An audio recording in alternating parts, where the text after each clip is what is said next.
कहना चाहते हैं? किस लिए जी, मैं ये कहना चाहती हूँ कि मैं विशु जी की पत्नी हूँ और हमारे ज़मीन विवाद 2011 से शुरू हुई थी और पहला केस हम लोग का SIR कोर्ट में शुरू हुआ था और SIR कोर्ट में हम लोग को यानी हमारे पति विशु जी उरांव के पक्ष में हुआ और हमारे पक्ष में जब फैसला होती है तो हॉस्टल के लोग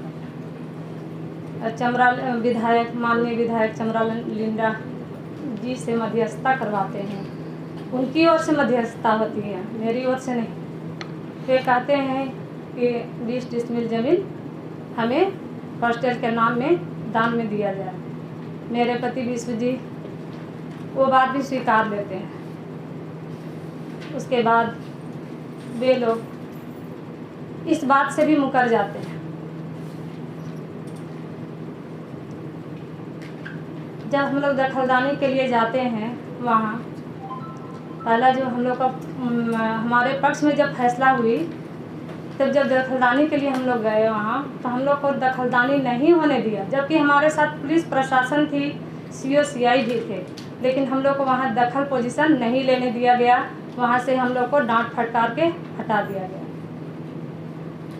तो उसके बाद फिर आगे कोर्ट में केस चलती है, कमिश्नर कोर्ट में। वहाँ से भी हमारे पति विशु जी के पक्ष में ही फैसला होती है। उसके बाद फैसला के बाद उन्होंने फिर से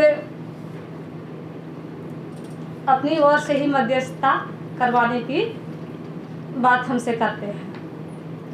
सांसद माननीय समीर उरांव के साथ उनके बीच हमसे मध्यस्थता करवाते हैं। उसमें भी वे लोग बोलते हैं कि दान में हम लोग को दे दीजिए 20 डिसमिल और जो भी आपका 60 डिसमिल बनता है उसमें आप अपना कब्जा कीजिए। हम लोग कुछ नहीं बोलेंगे। उसमें भी हमारे पति विशु जी तैयार हुए। बाद में वे लोग फिर भी बोलने लगे कि 10 डिसमिल हम लोग और लेंगे, जो हम लोग पैसे से लेंगे। उसमें भी तैयार हुए हमारे पति,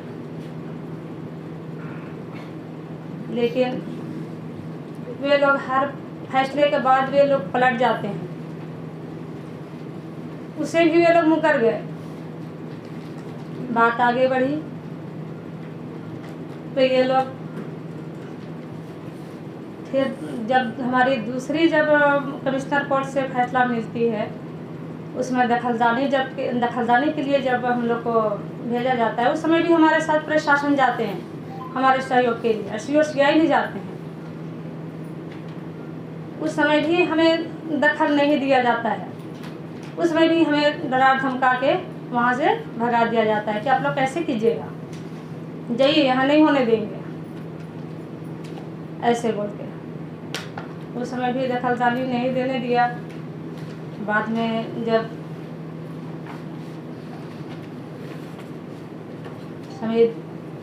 सांसद समीर जी के पास साथ भी हम लोग का जो मध्यस्थता हुई तो उसमें होने के बावजूद भी वे लोग मुकर गए। उसके बाद से वे लोग हम लोग तो फिर काम वहाँ बंद कर दिए। काम हम लोग को करने नहीं दिया गया, नापी तक नहीं करने दिया गया।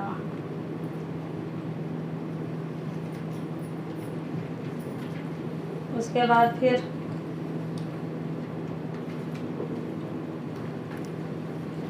मूल रूप से यह लैंड डिस्प्यूटेड मामला है। यह किसी छात्र हॉस्टल या छात्रावास या गैर आदिवासी इस तरह का कोई मामला नहीं है। आदिवासी बनाम आदिवासी भूमि का मामला है। यह एक रैयत है। ये महिला एक रैयत है, विशु उरांव की पत्नी है। ये रैयत है। इनका कहना है कि जो भूमि इनकी है, रैयती भूमि है, उस भूमि पर अभी कब्जा हॉस्टल वाले के कुछ हिस्से का है। लगभग 20 डिसमिल भूमि में कंस्ट्रक्शन किया जा चुका है और उन लोगों ने अवैध निर्माण जारी कर रखा था, जबकि समीर उरांव साहब के मध्यस्थता में, चमरा लिंडा जी के मध्यस्थता में यह तय किया गया कि जो भूमि हॉस्टल के लिए, छात्रावास के लिए बनी हुई है उसको एज इट इज रहने दिया जाए, उसको किसी प्रकार का कोई नुकसान न किया जाए और बाकी भूमि पर दखल देहानी दिया जाएगा। लेकिन उस बात को अमान्य घोषित करते हुए उन लोगों को पूरी भूमि पर कब्जा करने का लालच समाया और फिर इस तरह से माहौल को क्रिएट किया गया कि इन लोगों की तरफ से वहाँ दंगा फैलाया गया, तोड़ फोड़ किया गया। ऐसा कुछ भी नहीं है। जी मैं भी बोलना चाहती हूँ। बताइए।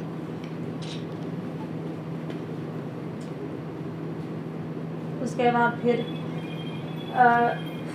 ये लोग स्टे लगवा दिया हाईकोर्ट में स्टे लगवा दिया। तो कुछ सामान तो हम लोग गिरवाए थे जब मध्यस्थता जो हुई थी हम लोग के बीच में, तो हम लोग सामान गिरवाए थे ईटा बालू कि हम लोग वो लोग जितना रखेंगे, हम लोग जितना दिए हैं उन लोग को, जितना मांगा हम लोग स्वेच्छा से दे दिए। क्योंकि हम लोग को सहानुभूति है, हॉस्टल के बच्चों के लिए सहानुभूति है, कितने दिन से पढ़ रहे, वो भी हमारे ही जात भाई के बच्चे हैं, जैसे हमारे बच्चे वैसे वे बच्चे भी हैं, इसलिए हम लोग को सहानुभूति लगा। हम लोग बोले ठीक है, इतना दिन से पढ़ रहे हैं हमारे बच्चे, पढ़े लिखे अपना भविष्य उजागर करें, ऐसा बोल के हम लोग यानी छोड़ दिए। जब हमारे लिए स्टे लग गया हाई कोर्ट में, तो उन लोग के लिए स्टे लगना चाहिए। उन लोग के लिए क्या स्टे का कोई वैल्यू नहीं था, सिर्फ हम ही लोग के लिए था। और रही बात है, हम एक आदिवासी महिला हैं और रांची के मूल निवासी हैं, और वे लोग हमारे पति विश्व जी को कहते हैं कि बाहरी है, और ऐसा कह के वे लोग भ्रामक प्रचार कर रहे हैं। यह अमानवीय है। साथ ही हमारे ज़मीन में हमें कब्जा नहीं करने दिया और अपने लोग ही अवैध कब्जा करके रखा हुआ है। वे लोग चाहते हैं कि किसी तरह से ये लोग छोड़ दे ये ज़मीन। अभी हम लोग हॉस्टल के नाम से ये ज़मीन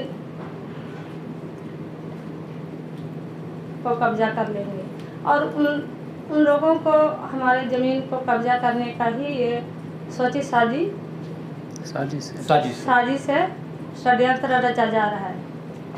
साथ ही जब भी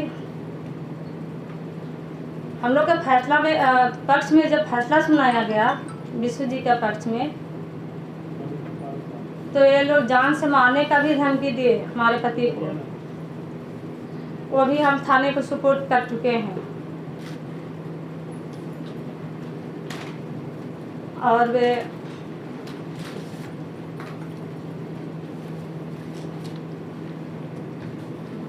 मैं पत्रकार बंधुओं से कहना चाहती हूँ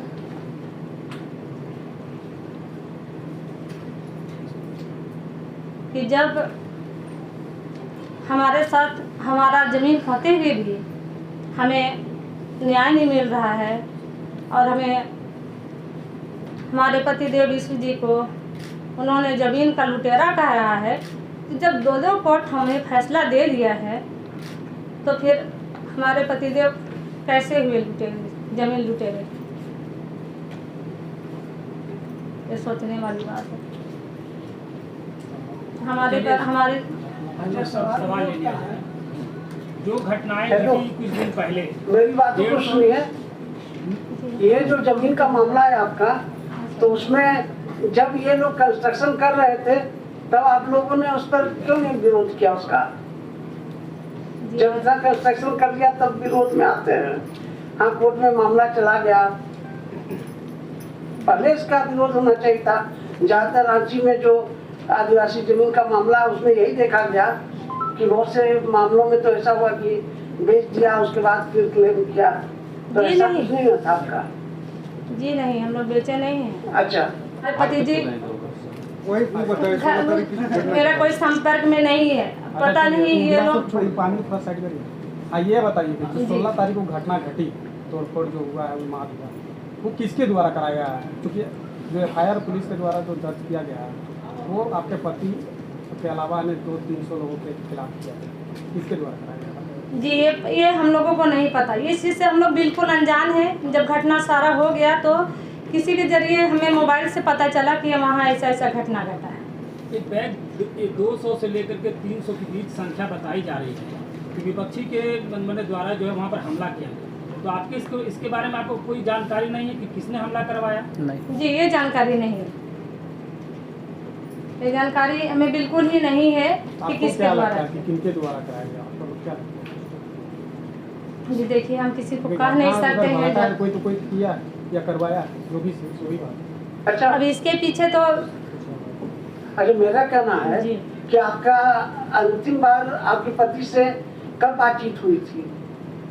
जी उस दिन के बाद कोई संपर्क में नहीं है तो सर। आप ये मानते हैं कि उनकी या तो हत्या हो गई है या हत्या होने की संभावना है, ऐसा मानते हैं? जी अभी तक उससे कोई संपर्क नहीं है, लेकिन जी हम लोग पूरी खोज रहे हैं कि हम लोग खुद चाह रहे हैं कि सामने आए और पता लगा रहे हैं, अभी पता नहीं है। और ये लोग पहले भी जानलेवा हमला करने का धमकी दिया है, इसलिए कहीं ना कहीं हम लोग को शक जाता है सर।